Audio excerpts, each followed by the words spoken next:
Hey, what's up, everybody? Gonna do a classic rock reaction, man. This is Led Zeppelin. Led Zeppelin, specifically, the song remains the same. I am finishing off my live reactions to the song remains the same, man. Finally, 2 years in, I'm finally finishing off the song remains the same. So all that I've got remaining for those reactions is Heartbreaker and Misty Mountain Hop. So what I'm going to do, man, is I'm going to basically do a back-to-back Heartbreaker first, and then followed by Misty Mountain Hop, and then that's it for the song remains the same. And then from there, going forward with my Led Zeppelin walk, I'm just dialing the clock all the way back from the very, very beginning of their live stuff. So I did that with their studio stuff. Now I'm going to be doing that with their live stuff, just following the chronology of their live stuff and just seeing how their sound developed and changed over from album to album, performance to performance, and year to year. So it'll be quite an interesting journey. Probably not as long and as fleshed out as my studio, maybe not.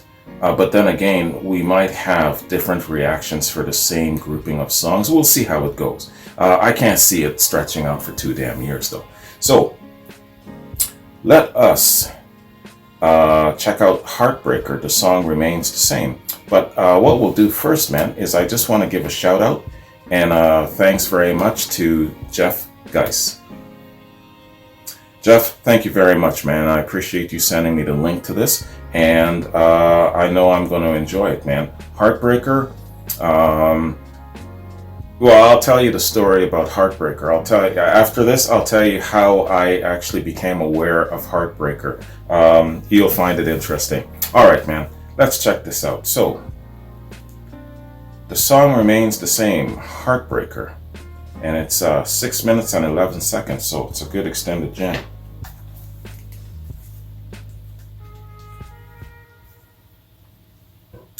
Led Zeppelin, Heartbreaker. Let's get it.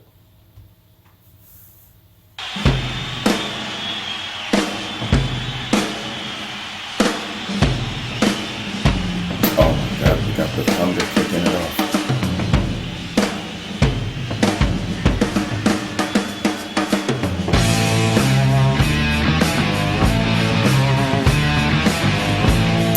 Oh, wasn't this in the movie?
So it's not a guitar solo, it's more like an extended. Hold on.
hell? Was that it?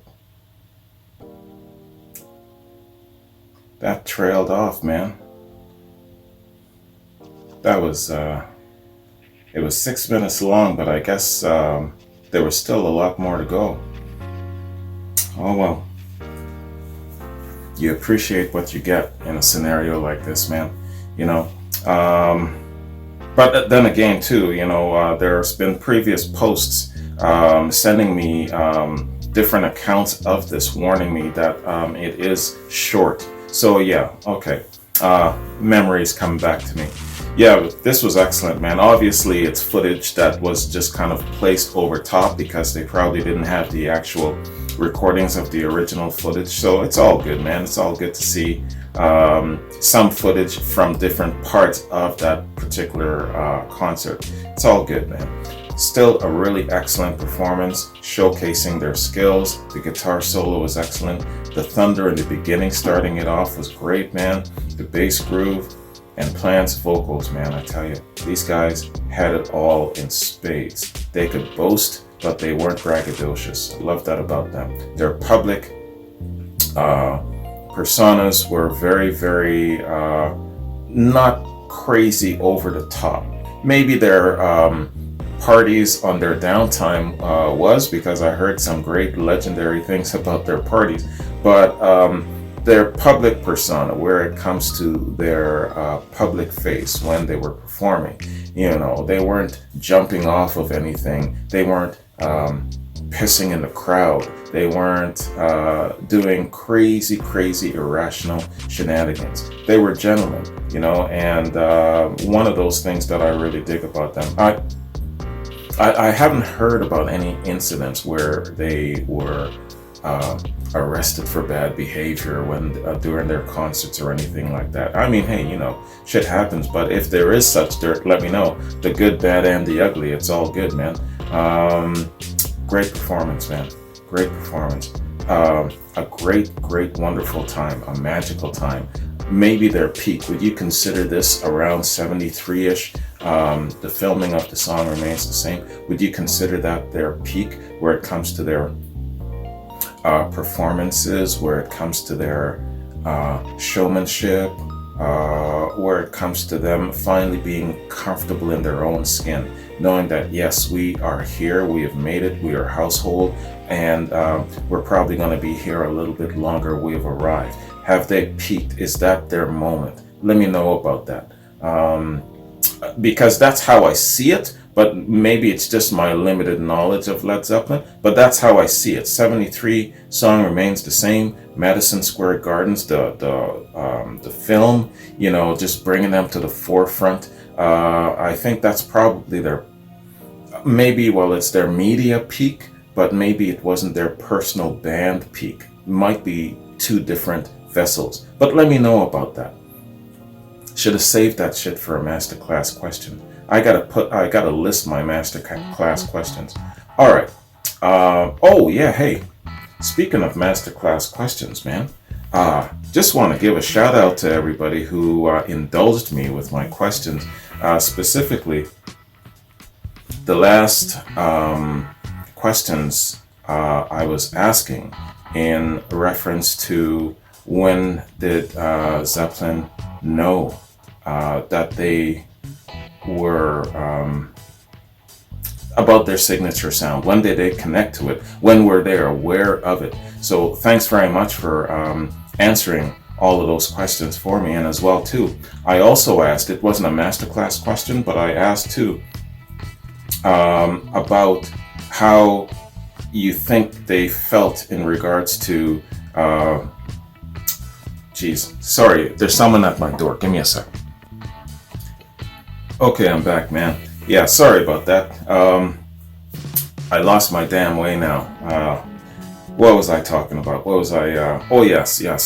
So yeah, man, I just wanted to give a shout out to you guys and thank you for indulging me with my many questions and picking your brains, my masterclass questions. It really gets things moving. And thanks for not having a pissing contest with each other in the comment sections or anything like that.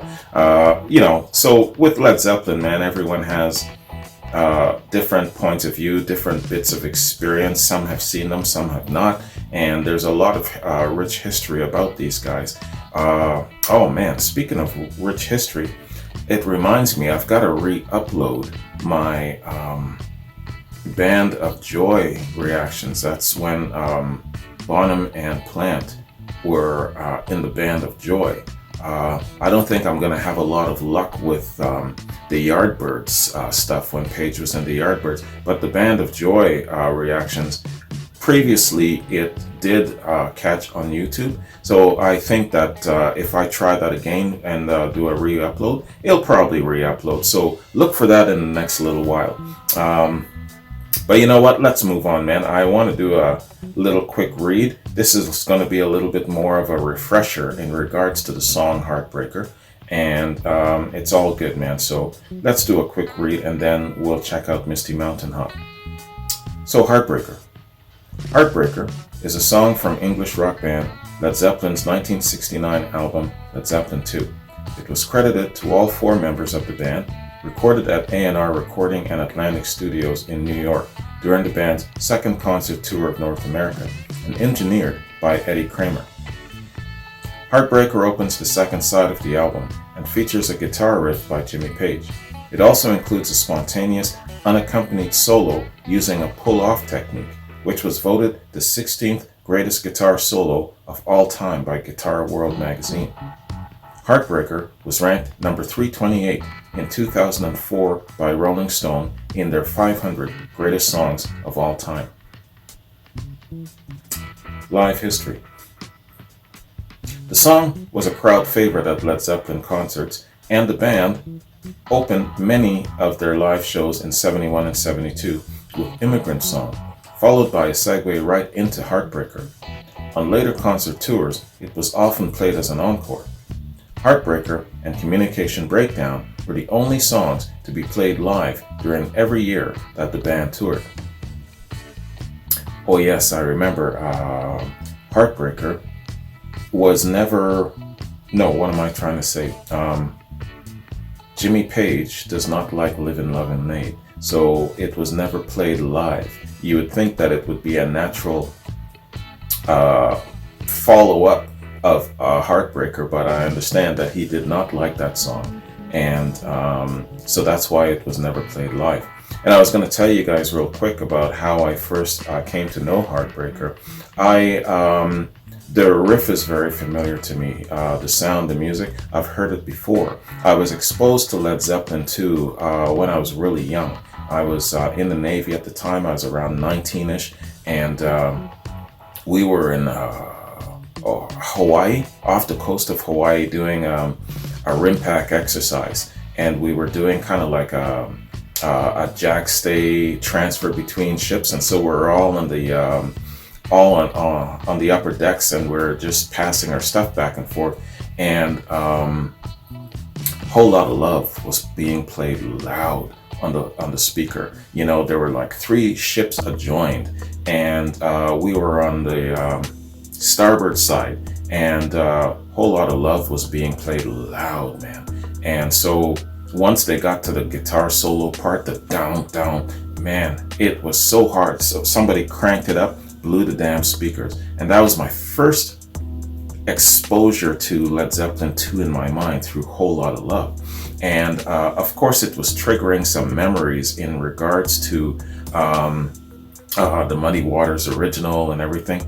And so that was really my first big brain busting experience of Led Zeppelin. At that time though, I was still into, you know, my Michael Jackson and my Prince and my R&B and everything, but I was impressed by that. So going into the flats and everything, into the junior ranks hall, into the mess areas, I was hearing other Led Zeppelin songs from that album. So somebody brought Led Zeppelin 2 on board for our, it was 1990, Rim Pack 1990, Hawaii. Man, all the navies of the world were there. Damn, you should have seen the fleet, man. And Storm and Norman, this dude was larger than life. So yeah, we were down there, and I was hearing bits and pieces of Led Zeppelin 2 throughout that engagement. And But yeah, I never associated, this is my point, Heartbreaker to Livin' Lovin' Maid. And when I was doing my Led Zeppelin 2 reactions, I kept getting so many notes. Don't you even think about not including Livin' Lovin' Maid and attaching it as a part of Heartbreaker, you know? And I was told by everybody, my friends, make sure that you do that or I'm going to slap the black off of your ass if you don't attach the two. So I got the sense that, yeah, they go together. But when I was on the ship, I never had that experience to associate the two together. It's only when I started doing the reactions that I realized that they're associated together. But here we are, Paige not liking that song, and a new discovery of that it was never played live because he doesn't like that particular song. Very interesting. And the legend of Heartbreaker, Livin' Lovin' Maid is really prominent, even on my new platform. When I did, get this, a Bob Marley reaction, it was being compared to, well, some of the great twosomes in rock and roll. There's We Will Rock You, there's We Are the Champions, there's No Sugar Tonight, New Mother Nature, there's Heartbreaker, Livin' Lovin' Maid. And then what I was reacting to were Bob Marley's great twosomes are concerned, So Much Things to Say and Guiltiness. So Heartbreaker, Livin' Lovin' Maid is a very, very prominent, renowned twosome in the world of music, you know, and even people outside of the genre of classic rock are aware of that relationship, you know. So it just goes to show. Anyway, that's a hell of a lot of talking, and I just lost my way. Okay, live performances. A live filmed version of the song from '73 at Madison Square Garden is included in the Led Zeppelin concert film. The song remains the same, although it's only shown in parts. It's only shown in parts. Okay, hence that drop off there. For many years, this recorded version was left off the film's accompanying soundtrack album until the album was remastered and re-released in 2007 with the full performance of the song included. Yeah, okay, I gotta remember that because the song, you know, a lot of those performances were interrupted because there was film segments in there. So that explains probably why this just kind of fell off at the end so quickly. Influence. Heartbreaker is one of the songs featured in Nick Hornby's book, 31 Songs. Record producer Rick Rubin has remarked, one of the greatest riffs in rock. Heartbreaker starts and it's like they don't really know where the one is. Magical in its awkwardness, unquote. Eddie Van Halen once claimed that Heartbreaker, the Heartbreaker solo, as the origin behind the tapping technique. In one review with Guitar World, he said, quote, I think I got the idea of my tapping technique watching Jimmy Page do his Heartbreaker solo back in '71. He was doing a pull-off to an open string, and I thought, wait a minute, open string, pull-off. I can do that, but what if I use my finger as the nut and move it around? I just kind of took it from there and ran with it, unquote. All right, influencing the great Eddie Van Halen. Steve Vai has also commented about it in September 1998 Guitar World interview, saying, this one, Heartbreaker, had the biggest impact on me as a kid. It was defiant, bold, and edgier than hell. It really is the definitive rock guitar solo. American band Nirvana covered the song during their first show on the 7th of March in '87 in Raymond, Washington. The cover was only released on the box set with the lights out. Yeah, speaking of Nirvana, I just finished a Nirvana reaction.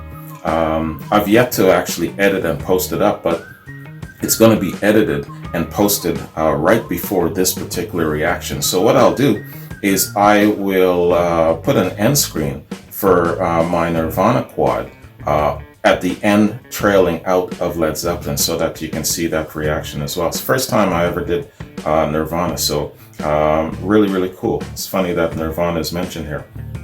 Led Zeppelin parody tribute band Led Zeppelin recorded a reggae-influenced cover of the song with the lyrics from Elvis Presley's Heartbreak Hotel. I gotta check these guys out one day. I still haven't checked out Led Zeppelin. Alright, man, so that concludes information about Heartbreaker. So let's check out Misty Mountain Hop, man. And before we do that, I just want to give a shout out and a thanks very much to Finesse Muse. Thank you very much, man. I appreciate you sending me the link for this. And yeah, my very, very last reaction for the song remains the same. So without further ado, the song remains the same, Misty Mountain Hop. Let's get it.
little guitar solo. Excellent. Right on, man. All right, so that is Misty Mountain Hop. Oh man, Misty Mountain Hop. Of all of my Led Zeppelin reactions and reviews, man, the number one most viewed video is Since I've Been Loving You. Reaction to Since I've Been Loving You, my very first Led Zeppelin reaction. But Misty Mountain Hop has the most number of comments. I mean, when you compare, now that's the entire channel, not just my Led Zeppelin reactions. The next closest Led Zeppelin reaction with the most comments is Achilles' Last Stand. But man, Misty Mountain Hop has like almost 8 times the amount of comments than my second highest amount of comments being Achilles' Last Stand. Why is that?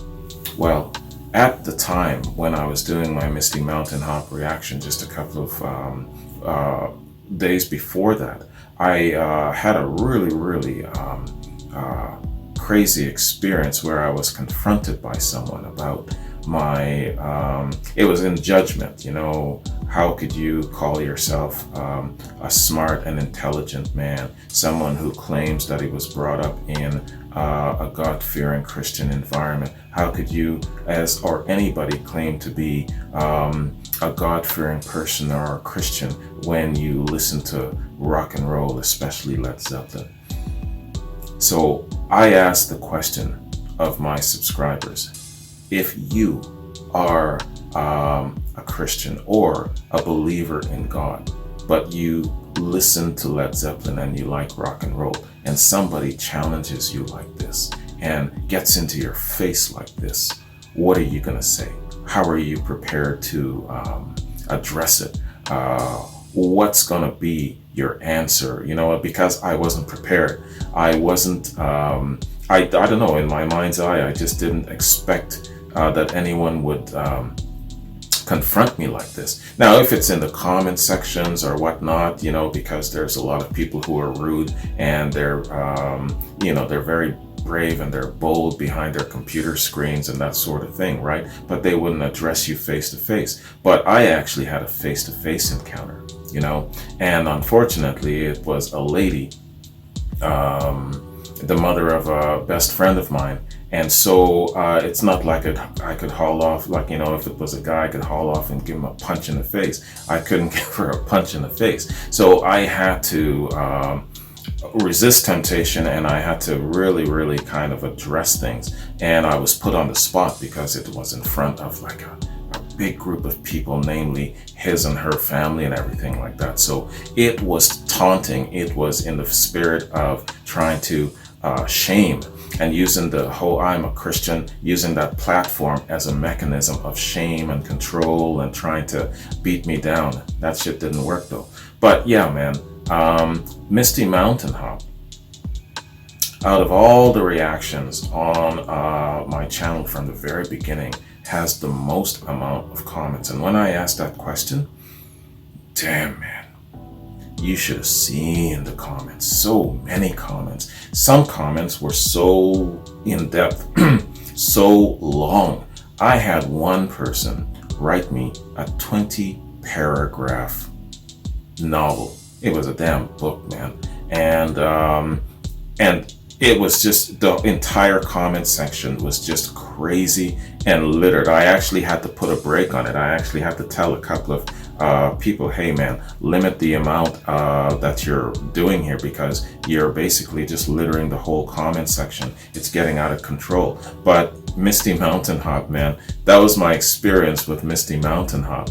Besides it being a great song, besides it being one of those excellent songs, probably one of the favorites off the Led Zeppelin 4 album, I have that experience, you know. So whenever I think of Misty Mountain Hop, that comes back to mind. So If you were a subscriber with me way back then and you remember that experience, let me know. All right. A lot of you, probably more than half of you that are now subscribers, you weren't around for that, but let me know if you were around and if you remember that, and you remember my long-winded reaction, because it was still raw on my emotions, and I was still in a state of being stirred up and a little bit angry and stuff like that. So I wasn't really coming across as good as I could have. But a lot of my subscribers understood. So yeah, man, Misty Mountain Hop, definitely, it's one of those reactions that it will always be burned in my mind as a very, very as a special moment for me. But that negative experience didn't settle, because I had so much really good support from my subscriber base. At that point in time, my subscriber base was hitting around 10,000, so I had a lot of support.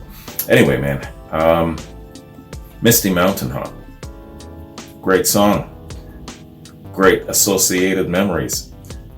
Misty Mountain Hop is a song from English band Led Zeppelin's untitled fourth album, released in '71. The song was released as the B-side to the single Black Dog and performed in most of the band's '72 and '73 concert tours. Background. The most common interpretation of the song's title involves a reference to the Misty Mountains in J.R.R. Tolkien's The Hobbit. The lyrics refer to the events of the 7th of July in '68, Legolas Pot rally in Hyde Park, London, in which police made arrests for marijuana possession. The lyrics reflect Plant's quest for a better society, a place and time when hang-ups are replaced with individual freedom and a life of mutual support and rapport. The Hobbit, the Misty Mountains. Where were the Misty Mountains in The Hobbit? Was that when Aragorn went to recruit the lost dead warriors to bring them back to glory? Was that the Misty Mountains? Or is there another set of Misty Mountains that I'm not thinking of? In the story of The Hobbit, where are the Misty Mountains? Let me know. And what story surrounds the Misty Mountains? Jog my memory. Recording. The song was recorded at Headley Grange, a mansion where the band sometimes lived in Hampshire, England. Releases and versions. The song was released as the B-side to the single Black Dog, which was released in the US December 2nd, 1971. Continental Europe, the UK, did not receive the single release, and Australia as well. A different version of this song is featured on the second disc of the remastered 2 CD deluxe edition of Led Zeppelin 4. Live performances. The band performed the song the 3rd of May in '71 Copenhagen, and then at the '72 and '73 concert tours. Band member Robert Plant performed it for most of his own solo concerts since the 1980 band breakup. Plant also performed it with the surviving members of the band at the 10th of December 2007 tribute concert for Ahmet Ertegun.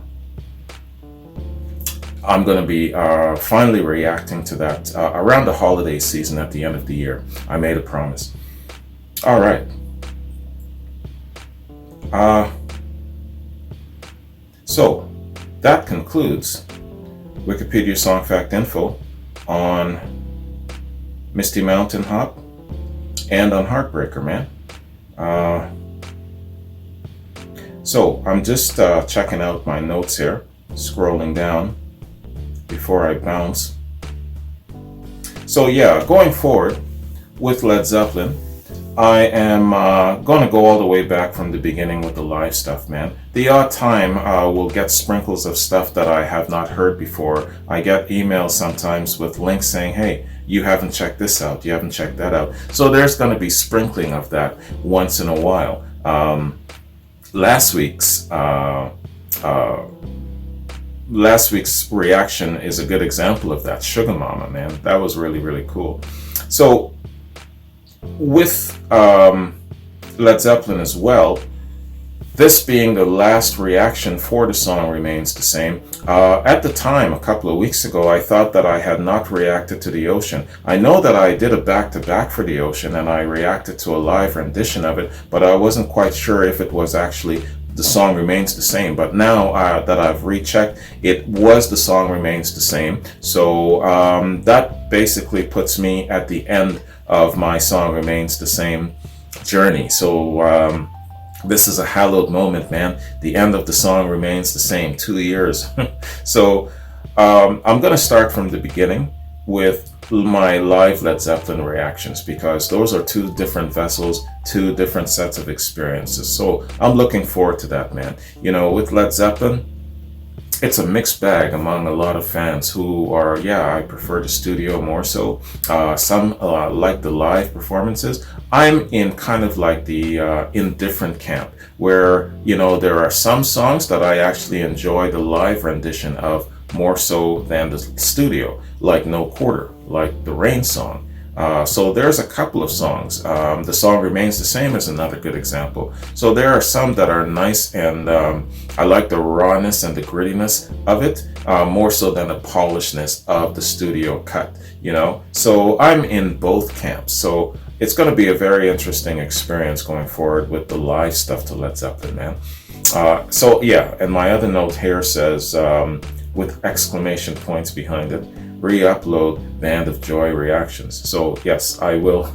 I'll make sure that I do that. It's been 2 weeks, someone asked me, and I still haven't done it. So yeah, man, I'll get on that, re-uploading the Band of Joy reactions. Yeah, okay, odd tracks, covered that, and live stuff, covered that. So that's my reaction to Heartbreaker and Misty Mountain Hop, man. The end of The Song Remains the Same journey.